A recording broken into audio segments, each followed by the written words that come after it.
वैश्विक राजनीति के रंगमंच पर एक ऐसा भूचाल आया जिसने महाशक्तियों के अहंकार और उसके खोखले वादों की कलाई खोल कर रख दी है।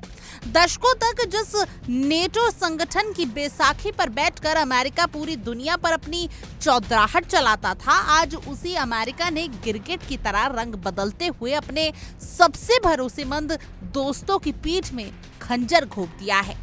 वॉशिंगटन के इस बड़े धोखे के बाद पूरी दुनिया के समीकरण ताश के पत्तों की तरह बिखर रहे हैं और यूरोपीय देशों के सिर से अमेरिका का वरहस्त पूरी तरह उठ चुका है।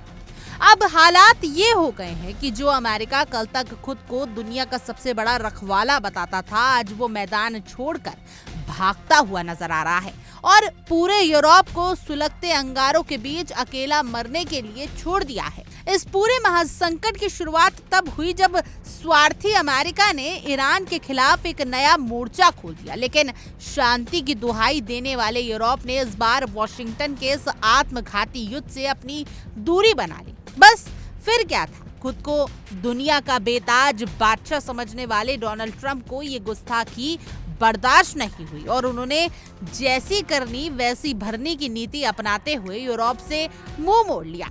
ईरान युद्ध में साथ न देने की इतनी खौफनाक सजा मिलेगी, ये शायद जर्मनी और उसके पड़ोसी मुल्कों ने सपने में भी नहीं सोचा था। अमेरिका के इस बदले की आग में सबसे पहले जर्मनी झुलसा है, जिसकी सुरक्षा को ताक पर रखते हुए ट्रंप प्रशासन ने सबसे घातक टोमाहॉक मिसाइलों की वो ऐतिहासिक डील रद्द कर दी, जिसे जोरों शोरों से जो बाइडेन के कार्यकाल में बताया गया था। ये डील रद्द होना कोई मामूली बात नहीं है, बल्कि इसके पूरे यूरोप में एक ऐसी दहशत पैदा करती है जिसने ट्रंप साहब की रातों की नींद और दिन का चैन छीन लिया। एक तरफ रूस की महाविनाशक ऑरेंशिक मिसाइलों का खौफ पूरे यूरोप के आसमान पर मंडरा रहा है, तो दूसरी तरफ अमेरिका ने एंड वक्त पर जर्मनी को मिसाइलें देने से साफ मना करके उसे बीच मझधार में छोड़ दिया है।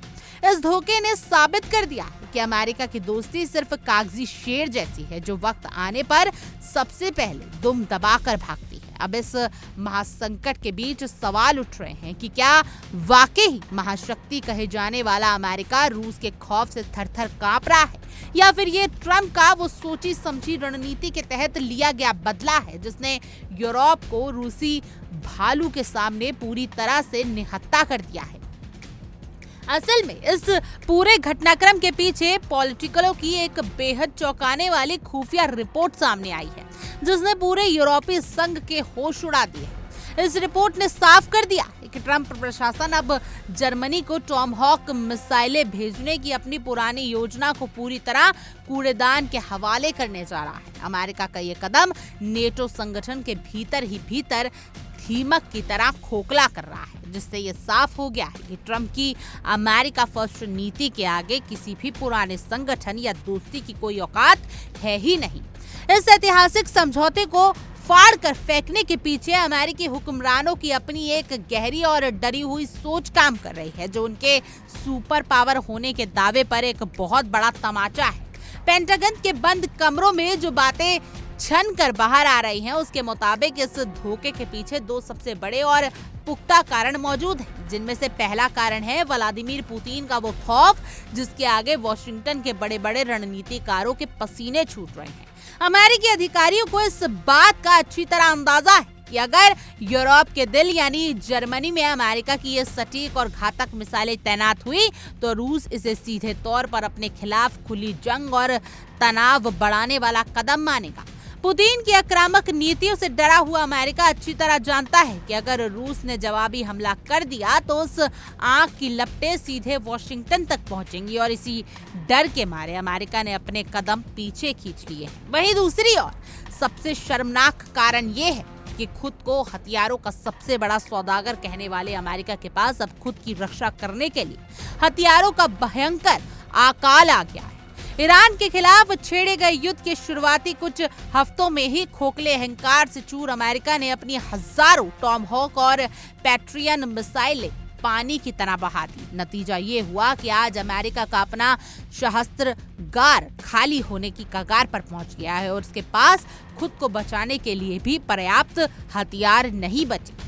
इस बात का रोना खुद अमेरिकी रक्षा सचिव पीट हेगसेथ अमेरिकी कांग्रेस के सामने रो चुके हैं और उन्होंने सरेआम माना है कि ईरान जंग में तबाह हुए हथियारों की भरपाई करने में अमेरिका को कई महीने और साल लग जाएंगे। सिर्फ रक्षा सचिव ही नहीं बल्कि यूरोप में अमेरिकी सेना के सर्वोसर्वा जनरल एलेक्स ग्रीनकेविच भी खुले तौर पर यह अल्टीमेटम दे चुके हैं कि यूरोपीय देशों को अपनी खाल खुद ही बचानी होगी।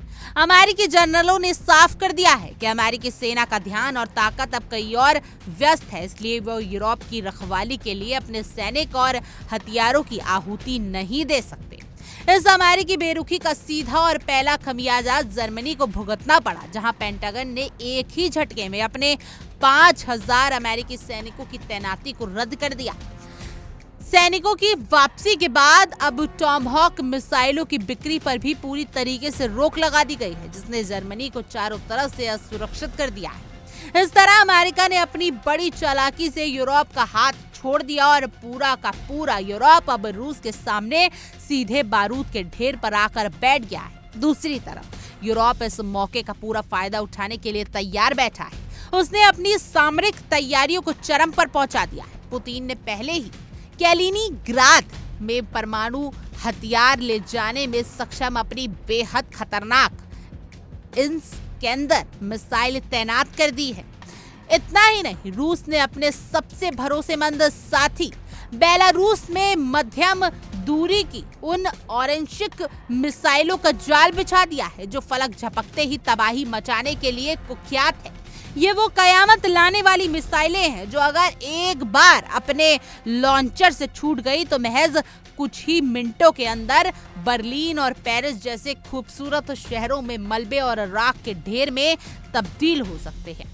अमेरिका के इस तगड़े झटके और धोखे के बाद जर्मनी की सियासत में एक बार फिर बड़ा राजनीतिक भूचाल आ गया है। जर्मनी नेताओं और नीति नियंत्रणों को ये समझने में रत्ती भर भी देर नहीं लगी कि ट्रंप प्रशासन ईरान युद्ध में सहयोग न मिलने की खुन्नस निकाल रहा है और पूरे यूरोप से चुन चुन कर बदला ले रहा है। जर्मन चांसलर पद के दावेदार फ्रेडरिक मर्ज का एक बयान इस बात की खुली तस्दीक करता है, जिसमें उन्होंने भारी मन से कहा कि उन्हें अब कोई उम्मीद नहीं बची कि अमेरिका जर्मनी में टॉमहॉक मिसाइलें तैनात करेगा। मर्ज ने खुलकर पूरी दुनिया के सामने सच स्वीकार किया कि अमेरिका के पास अब खुद मिसाइलों की भारी कमी हो चुकी है, इसलिए वो दूसरों को क्या खाक सुरक्षा देंगे। सबसे ज्यादा हैरान करने वाली बात यह है कि जर्मनी और अमेरिका के बीच इस टॉमहॉक मिसाइल डील पर करीब 1.5 साल पहले ही सारे दस्तखत हो चुके थे और सारी शर्तें तय थी।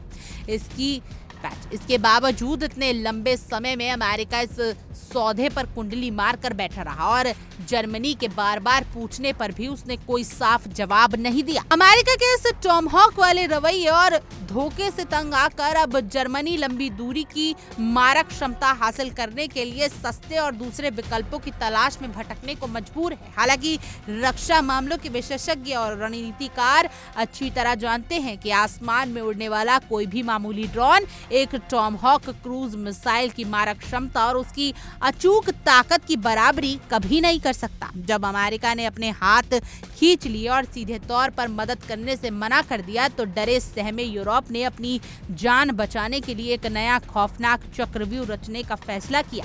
यूरोपीय देशों की अब सीधी सी रणनीति है कि किसी भी तरह रूस को यूक्रेन के दलदल में ही उलझा रखा जाए ताकि वो आगे ना बढ़ सके। एक रिपोर्ट के मुताबिक खुद को सीधे युद्ध से बचाने के लिए यूरोप ने अब अपनी पूरी ताकत और तिजोरी का मुंह ड्रोन युद्ध की तरफ मोड़ लिया है। इस भयानक चक्रव्यूह को अमली जामा पहनाने के लिए यूरोपीय देशों ने अप्रैल 2026 तक के लिए 1.6 बिलियन यूरो का एक बहुत बड़ा और विशेष फंड आवंटित कर दिया है। इस नई रणनीति के तहत ब्रिटेन ने तो यूक्रेन की मदद के लिए अपने हाथ पूरी तरीके से खोल दिए हैं और उसने करीब 1,20,000 टोही और आत्मघाती ड्रोन्स की एक बहुत बड़ी खेप सीधे यूक्रेन के हवाले कर दी है।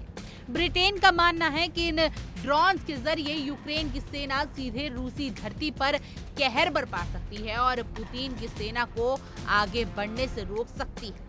यूरोप का ये कदम सीधे तौर पर आग में घी डालने जैसा है, जहां वो खुद तो युद्ध के मैदान में उतरने की हिम्मत नहीं दिखा पा रहे, लेकिन यूक्रेन के कंधे पर बंदूक रखकर रूस को जख्मी करने की नाकाम कोशिश जरूर कर रहे हैं। रूस और यूक्रेन के बीच चल रहे ये महायुद्ध, जो कभी सिर्फ 23 दिनों में खत्म होने की उम्मीद के साथ शुरू हुआ था, आज अमेरिका और यूरोप की गंदी राजनीति के कारण 4 साल से भी ज्यादा का समय बीत जाने के बाद भी लगातार सुलग रहा है। इस युद्ध ने दुनिया के उन तमाम समीकरणों को बदल कर रख दिया है जो कभी अर्थशास्त्र और व्यापार से तय होते थे। आज दुनिया के फैसले बारूद की गंध और मिसाइलों की गड़गड़ाहट से हो रही है, लेकिन इस पूरे खेल में सबसे बड़ा खलनायक बनकर उभरा है अमेरिका, जिसने पहले तो यूक्रेन और यूरोप को रूस के खिलाफ भड़काया और जब खुद पर आंच आई तो पूरी बेशर्मी से अपने पैर पीछे खींच दिए। डोनाल्ड ट्रंप अपने इस कड़े और क्रूर फैसले से पूरी दुनिया को ये साफ संदेश दे रहे हैं कि उनके लिए अमेरिका फर्स्ट की सनक के सामने दशकों पुराने नेटो संगठन की हैसियत एक रद्दी कागज से ज्यादा कुछ नहीं है। वॉशिंगटन की इस दोगली नीति ने यूरोप के उस भ्रम को हमेशा के लिए तोड़ दिया कि मुश्किल वक्त में अमेरिका उसकी ढाल बनकर खड़ा है। आज यूरोप का पूरा वजूद और उसका भविष्य सिर्फ यूक्रेन के आसमान में मंडरा रहे उन चंद ड्रोन्स पर टिका है, जिन्हें वो अपनी आखिरी उम्मीद मानकर रूस के खिलाफ झोंक रहा है। लेकिन हकीकत का कड़वा सच तो ये है कि पुतिन की परमाणु क्षमता से लैस और पल भर में विनाश करने वाली आरंशिक मिसाइलों के महासंकट को रोक पाना इन छोटे और सस्ते ड्रोन्स के बस की बात बिल्कुल नहीं है। अमेरिका के इस महाधोखे ने यूरोप को इतिहास के सबसे खतरनाक मोड़ पर लाकर खड़ा कर दिया है, जहां एक तरफ रूस का विनाशकारी गुस्सा है और दूसरी तरफ अमेरिका की स्वार्थी पीठ दिखाई दे रही है। अब देखना ये होगा कि अमेरिका की गुलामी करने वाला ये यूरोप पुतिन के इस चक्रव्यूह से खुद को कैसे बचाता है, या फिर वॉशिंगटन की इस गंदी सियासत की भेंट चढ़कर पूरा यूरोप इतिहास के पन्नों में दफन हो जाता है। देखिए इंडिया डेली 24/7 अब आपके स्मार्ट टीवी पर। इंडिया डेली मौजूद है सभी डिजिटल प्लेटफॉर्म पर लाइव और लगातार। इंडिया डेली 24/7 हर दिन राष्ट्र को समर्पित।